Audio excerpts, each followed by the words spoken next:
पत्नी और अपने बच्चे के साथ रहता था।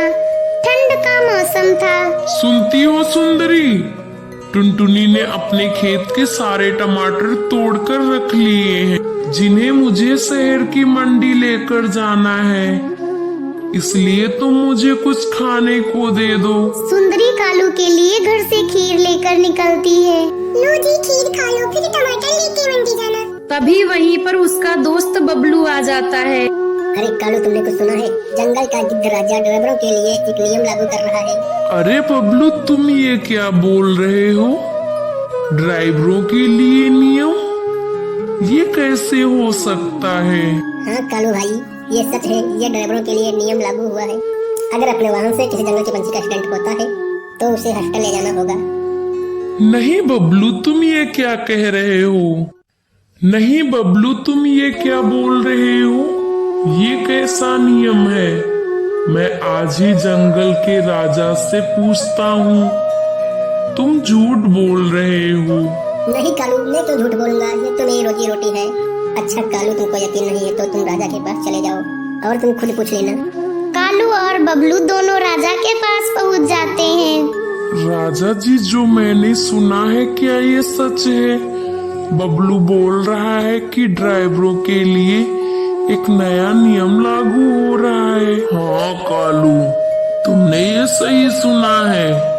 अगर तुम लोगों से एक्सीडेंट हो जाता है तो तुम लोगों को उस पंछी को हॉस्पिटल तक पहुंचाना होगा, और जब तक उस पंछी के घर का कोई सदस्य नहीं आ जाता है तब तक तुमको उसके साथ रहना होगा और उसका इलाज करवाना होगा। राजा जी, ये कैसे हो सकता है? ये तो गलत बात है। अच्छा, अब तुम लोग मुझे गलत सही बताओगे? मैं राजा हूँ, मैं कुछ भी कर सकता हूँ। तुम लोग मेरी बात मानकर जल्दी से अपने वाहन लेकर शहर की ओर जाओ। ठीक है राजा जी। राजा की ये बात सुनकर कालू और बबलू दोनों घर की ओर निकल आते हैं। राजा की ये बात पूरे जंगल में फैल जाती है। जंगल के सभी पंछी अपने वाहनों के साथ जंगल में एक जगह पर इकट्ठा हो जाते हैं।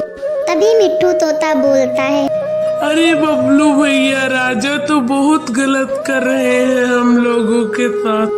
अगर हम ड्राइवर लोग घायल पक्षी को हॉस्पिटल लेकर गए और अगर उनके घर के लोग आ गए तो हम लोगों को जिंदा नहीं छोड़ेंगे। बबलू भैया, तुमने तो उस दिन देखा था, रानी चिड़िया के बेटी को जरा सी खरोच आई थी, वो मारने पर उतर आई थी। तुमने तो देखा था। अगर मेरी गाड़ी से किसी पक्षी की मौत हो गई, तुम ही बताओ आगे क्या होगा? ये तो बहुत गलत हो रहा है हम लोगों के साथ।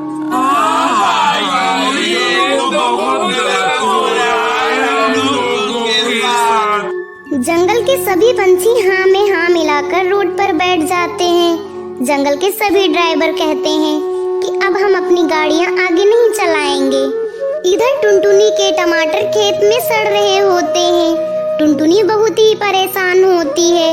वो राजा के पास जाकर कहती है, राजा जी, आप एक ऐसा नियम लगाए हैं, जंगल के सभी पंछियों का बहुत नुकसान हो रहा है। मेरे खेत में तो सारे टमाटर सड़े जा रहे हैं। राजा जी, अगर आप अपने नियम को नहीं बदलोगे तो कोई भी ड्राइवर सब्जी लेकर मंडी नहीं जाएगा। मेरे टमाटर पूरे खराब हो जाएंगे, मेरा बहुत नुकसान हो जाएगा। राजा जी, मैंने अपने टमाटर ले जाने को कालू से कहा था पर कालू इनकार हो रहा है। राजा जी, आप अपना फैसला बदल दीजिए ताकि जंगल के सभी पंछी बर्बाद होने से बच जाएं। टुनटुनी की बात सुनकर राजा को भी समझ में आ जाता है कि जंगल के सभी पंछियों का बहुत नुकसान हो रहा है। वो टुनटुनी से कहता है, टुनटुनी, तुम जाकर सभी ड्राइवरों से कह दो कि अपने अपने काम पर जाएं। मैं अपने नियम को बदल रहा हूँ। रास्ते से अपनी गाड़ियाँ हटा दें। अब मुझे समझ में आ गया है कि मैं ये अच्छा नहीं कर रहा था। टुनटुनी, तुम तुरंत जाकर ड्राइवरों से बता दो और अपने टमाटर को लेकर मंडी जाओ। टुनटुनी राजा का बहुत धन्यवाद करती है और वहाँ से जंगल की ओर निकल आती है। वो सभी पंछियों से ये सूचना बताती है। कालू भैया तुम चलो मेरे टमाटर मंडी में छोड़ दो। सभी ड्राइवर भाइयों अपने अपने काम पर जाओ, राजा ने नियम बदल दिया है। टुनटुनी की ये बात सुनकर जंगल के सभी पंछी बहुत खुश हो जाते हैं और अपने अपने काम पर निकल जाते हैं। दोस्तों अगर आपको ये कहानी पसंद आई है तो हमारे चैनल को सब्सक्राइब करके बेल आइकन को प्रेस करें और अपने दोस्तों के साथ